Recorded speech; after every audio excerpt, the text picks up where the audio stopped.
அனைவருக்கும் வணக்கம். இன்றைக்கு இரண்டு முக்கியமான செய்திகள் நண்பர்களே. இந்தியாவுடைய எதிர்காலத்தையே பாதிக்கக்கூடிய மிக முக்கியமான செய்திகளை இன்னைக்கு பார்க்க போகிறோம். இதில் முதலாவது செய்தியாக நாம் சுருக்கமாக என்ன பார்க்க போகிறோம் அப்படின்னாக்க, வக்ஃப் பில் இருக்குது இல்லையா, அதை பாராளுமன்றத்துடைய லோக்சபாவில் அதை நேற்று நிறைவேற்றி இருக்கிறாங்க நம்முடைய அரசு. அதை பற்றிய தகவல்களை பார்க்கலாம். இன்னொரு மிக முக்கியமான விஷயம் என்னன்னா, அமெரிக்க அதிபராக பொறுப்பேற்றிருக்கிற ட்ரம்ப் நேற்றைய தினம் உலகம் முழுவதும் இருக்கிற அனைத்து நாடுகளின் மீதும் அவங்களுடைய பொருட்கள் அமெரிக்காவுக்கு ஏற்றுமதி பண்றாங்க இல்லையா, அதன் மீது கடுமையான வரிகளை விதிச்சிருக்கிறாரு.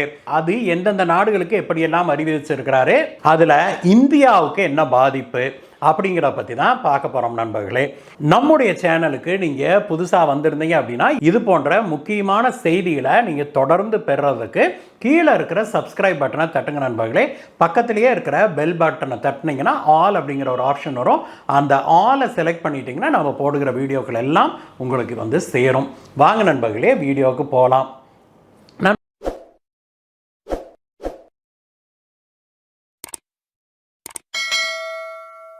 நண்பர்களே, முதலாவதாக இந்த வக்ஃப் அமெண்ட்மெண்ட் பில் இருக்குது இல்லையா, அந்த பில்லை நேற்று இரவு நள்ளிரவை தாண்டி நேற்று இரவு பாராளுமன்ற லோக்சபாவில் அதை பாஸ் பண்ணியிருக்கிறாங்க. தேசிய ஜனநாயக கூட்டணிக்கு அங்கே சிம்பிள் மெஜாரிட்டி இருக்குது அப்படின்னாலுமே கூட கடந்த சில நாட்களாகவே இந்த விஷயம் பயங்கரமான ஒரு பரபரப்பை ஏற்படுத்திக்கிட்டு இருந்ததை பார்க்குறோம். இதில் மிக முக்கியமானதாக நம்ம தெரிஞ்சு கொள்ள வேண்டியது ரெண்டு தான். இந்த வக்ஃப் பில்லுனா என்ன, இது நிறைய பேர்த்துக்கு தெரிஞ்சிருக்கும் நண்பர்களே. அதில் இருந்த பிரச்சனைகள் எல்லாம் தெரிஞ்சிருக்கும் உங்களுக்கு ஏற்கனவே. அடுத்ததாக இதில் என்ன மாற்றங்களை கொண்டு வந்திருக்கிறாங்க. முதலாவதாக வக்ஃப் பில்லில் மிகப்பெரிய பிரச்சனையாக என்ன நடந்தது அப்படின்னாக்க, 2013ஆம் ஆண்டு அதில் மேற்கொள்ளப்பட்ட சில சட்ட திருத்தங்கள் என்ன பண்ணுச்சு அப்படின்னாக்க, இந்த வக்ஃப் அப்படிங்கிற அமைப்பு இருக்குது இல்லையா, அதாவது முஸ்லிம்களுக்கு டொனேட் பண்ணப்பட்ட நிலங்கள், அது பொதுவாக இஸ்லாமிய சமூகத்தை சேர்ந்தவர்கள் இஸ்லாமிய மதத்துக்கு அவர்கள் அல்லாவுக்கு இதை டொனேட் பண்ணுறோம் அப்படின்னு கூட சொல்கிறாங்க. அப்படி வழங்கப்பட்ட நிலங்கள் இருக்குது இல்லையா, அந்த மாதிரியான நிலம் சொத்துக்களை பராமரிக்கிறதுக்குன்னு உருவாக்கப்பட்ட ஒரு அமைப்பு தான் இந்த வக்ஃப் அமைப்பு.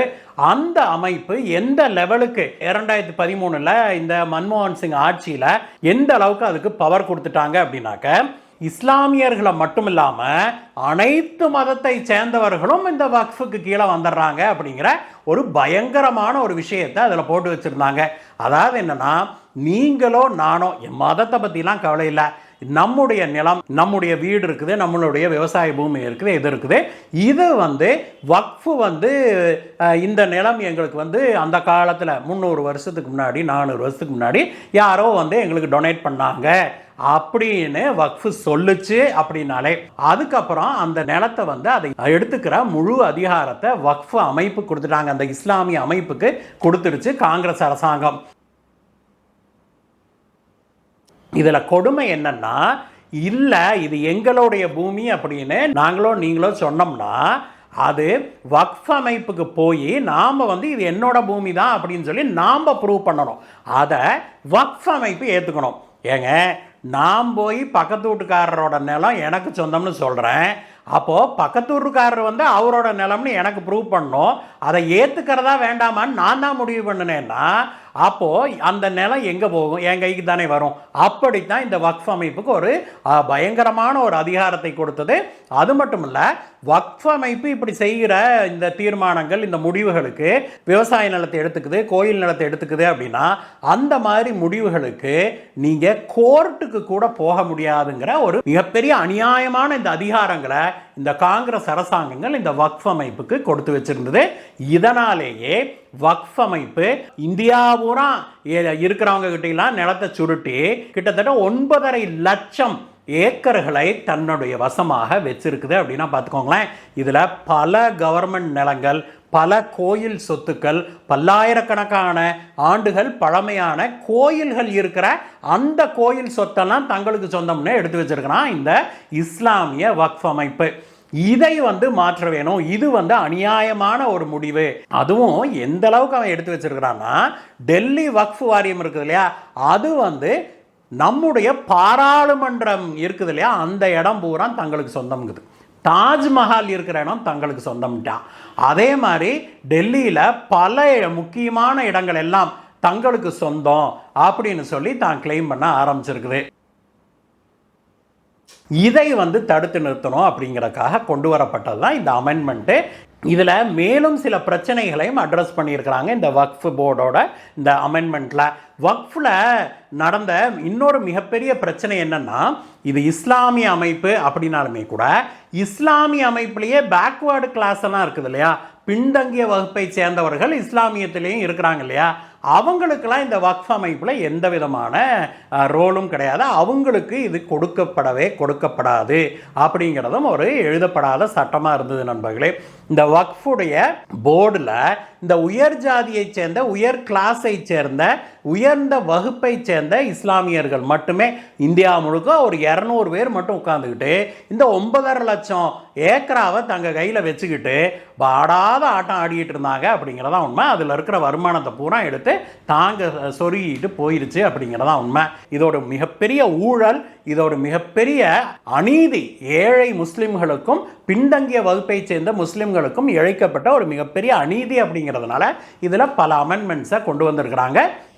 அதில் மிக முக்கியமானது என்னென்னா, நாம் சொன்னதை போல இந்த வக்ஃப் போர்டில் எல்லா தரப்பு முஸ்லிம்களுக்கும் இனி இடம் வழங்கப்படும். உயர் வகுப்பை சேர்ந்த முஸ்லிம்கள் மட்டும் இல்லாமல் மற்ற வகுப்பை சேர்ந்த அனைத்து முஸ்லிம்களுக்கும் இதில் இடம் கொடுக்கணும் அப்படிங்கிறது.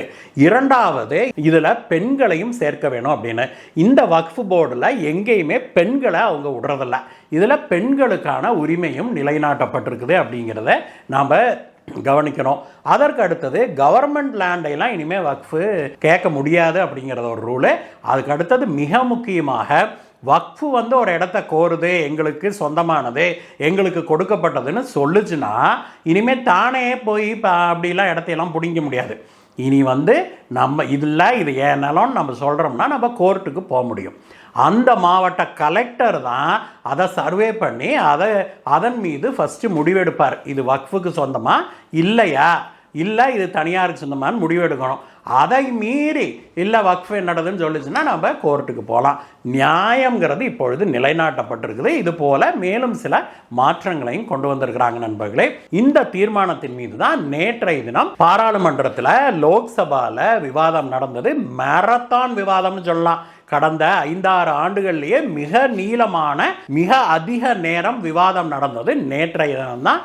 நேற்று காலையில் ஆரம்பித்த இந்த விவாதம் கிட்டத்தட்ட நள்ளிரவை தாண்டி போச்சு நண்பர்களே. அதுக்கப்புறம் தான் ஓட்டு போட்டாங்க. அதில் பெரும்பான்மையானவர்கள் இந்த மாற்றங்களுக்கு, இந்த வக்ஃப் சட்ட திருத்தங்களுக்கு ஒப்புதல் அளித்து வாக்களித்ததுனால லோக்சபாவில் நிறைவேறிடுச்சு. இன்னைக்கு இதை ராஜ்யசபாவில் விவாதத்துக்கு எடுத்திருக்கிறாங்க. இன்று இரவுக்குள்ளாக இதில் ஒரு தீர்மானம் ராஜ்யசபாவில் எட்டப்படும் அப்படிங்கிறது நமக்கு தெரிய வருது. ராஜ்யசபாவில் தேசிய ஜனநாயக கூட்டணிக்கு ஒரு ஸ்லிம் மெஜாரிட்டி தான் இருக்குது. ஒரு 2 ஓட்டு தான் எக்ஸ்ட்ரா இருக்குது அவங்க கையில். அதனால் இன்னைக்கு கொஞ்சம் டென்ஷனாக தான் இருக்குது தேசிய ஜனநாயக கூட்டணி அப்படிங்கிறது தான் உண்மை நண்பர்களே. அதோட பக்கம் இருக்க, நேற்று இன்னொரு செய்தி அதிரடியாக அமெரிக்காவிலிருந்து வருது. அப்படியே நம்ம தலையிலாம் இடி இறக்குன மாதிரி இறக்கி இருக்குதுன்னே சொல்லணும். உலகம் முழுவதும் இருக்கிற நாடுகள் அனைத்துக்குமே ட்ரம்ப் அவர்கள் என்ன பண்ணியிருக்கிறாரு, யார் அமெரிக்காவுக்கு எந்த பொருளை ஏற்றுமதி செய்தாலும் அதன் மீது எல்லாம் பிளாங்கெட்டாக 10% வரி போட்டார்.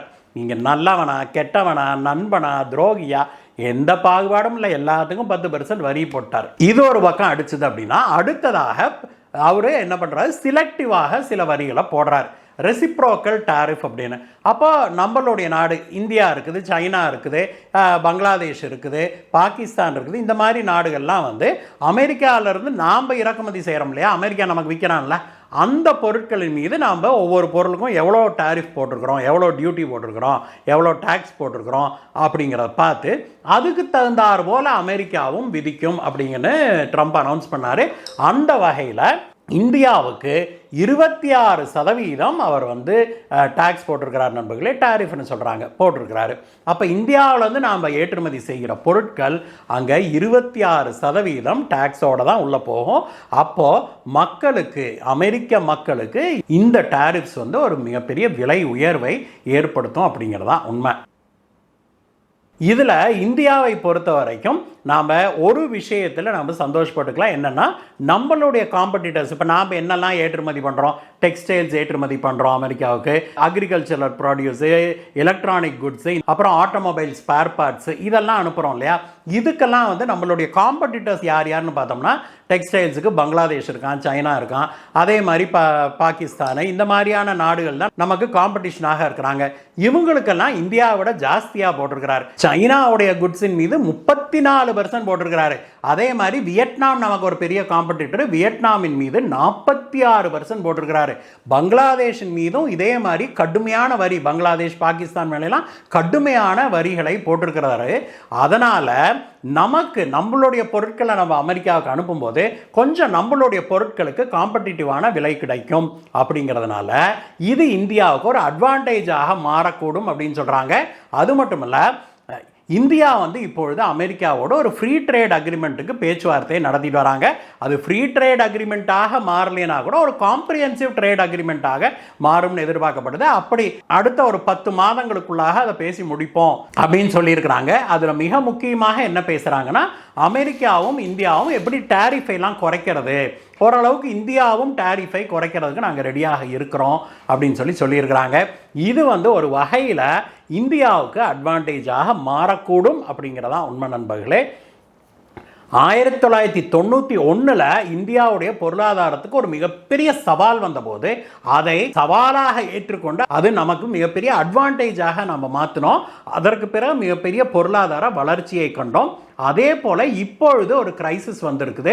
இதை ஒரு மிகப்பெரிய சவாலாக நமக்கு வந்திருக்கிறத நாம் ஒரு பெரிய அட்வான்டேஜாக நாம் மாற்றி நம்முடைய பொருளாதார வளர்ச்சியை மேலும் அதிகரிக்க முடியுமா அப்படிங்கிறது தான் இப்பொழுது விவாத பொருளாக மாறி இருக்குது நண்பர்களே. நம்முடைய வெளியுறவுத்துறை அமைச்சர், நிதியமைச்சர், பிரதமர் இவங்க எல்லாம் கூடி இதற்கான ஒரு நல்ல தீர்வை நமக்கு கொடுப்பாங்க அப்படின்னு நம்ம எதிர்பார்க்குறோம். இந்த வீடியோவை பற்றிய உங்களுடைய கருத்துக்களை சொல்லுங்கள் நண்பர்களே. மீண்டும் உங்களை வேறு வீடியோ சந்திக்கிறேன். Bye bye.